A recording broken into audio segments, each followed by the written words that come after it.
Assalamualaikum warahmatullahi wabarakatuh. Perkenalkan, nama saya Delvina Rantika Dwianggraini. Nama saya Fitri Novianti. Kita dari kelas 11 MIPA 1. Di sini kita akan mempresentasikan materi tentang Sumpah Pemuda dan Penegasan Jiwa Kebangsaan. Yang pertama adalah latar belakang gerakan Sumpah Pemuda. Pertama, berdirinya Budi Utomo 1908 bertujuan A.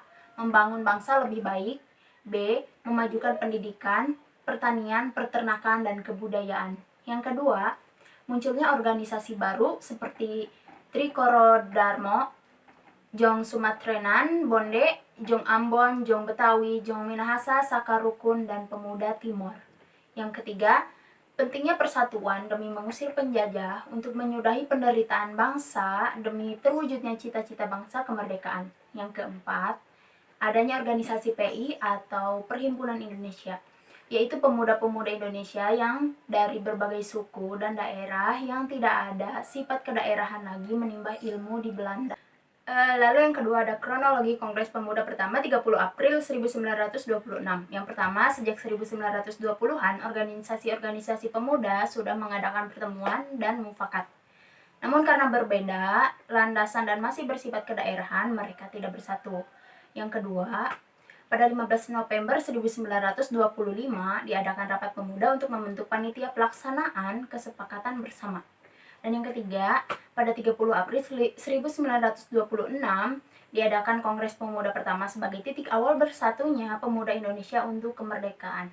Ada juga tujuan Kongres Pemuda pertama. Yang pertama, untuk mencapai perkumpulan pemuda yang tunggal. Yang kedua, membentuk suatu badan sentral untuk memajukan paham persatuan, kebangsaan, dan mempererat hubungan serta perkumpulan-perkumpulan pemuda kebangsaan atau PI.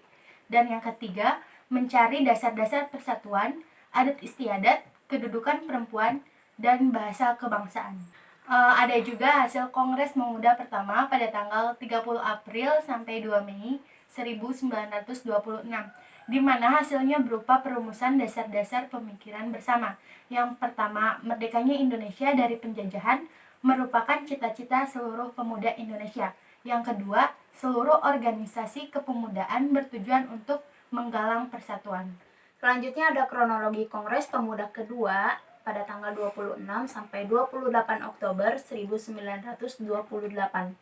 Yang pertama, PPI atau Perhimpunan Pelajar-Pelajar Indonesia mengusulkan rapat 3 hari pada 3 tempat di Jakarta pada 26 sampai 28 Oktober 1928. Dan yang kedua, pemuda, mahasiswa, partai politik, organisasi pemuda hadir.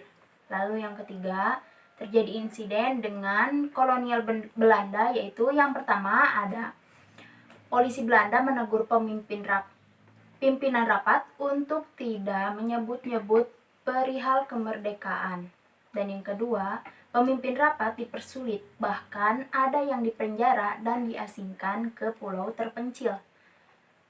Lalu yang keempat, semakin dikekang, maka semakin kuat pemuda Indonesia melawan penjajah dan kolonialisme.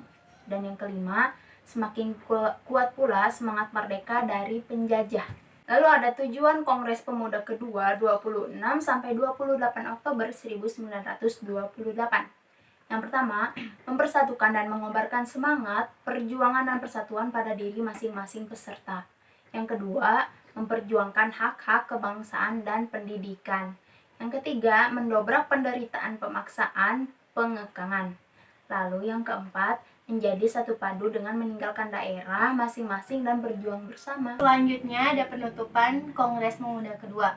Sebelum penutupan, dimainkan lagu Indonesia Raya dengan biola tanpa syair oleh W.R. Supratman atas saran Sugondo Joyo Puspito, disambut meriah oleh peserta kongres.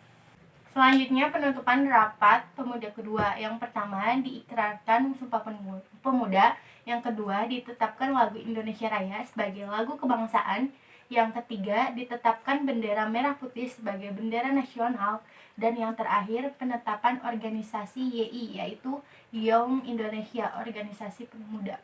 Lalu di akhir materi kita akan membacakan Sumpah Pemuda. Sumpah Pemuda.